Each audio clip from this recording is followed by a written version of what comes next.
Hey there everybody, this is Yilang from Rise. I'm your PR, and welcome to all the Hmong students and parents of Hmong descent. The Hmong graduation for Hmong Landau, Fresno County's high school graduates will be held here at Fresno City College, here at the old administration building in the auditorium. So if you take a look around, this is where all of you are going to be. Traditionally, Hmong families host and gather cultural ceremonies after each educational accomplishment in their families, as Hmong people are family first.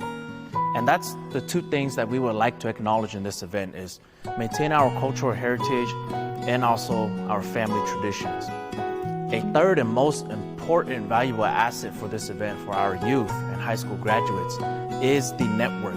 So 5 to 6 years from now, from your first cohort of Hmong Landau or Hmong graduation, there might be somebody who's in the same career field that you're looking forward to getting into.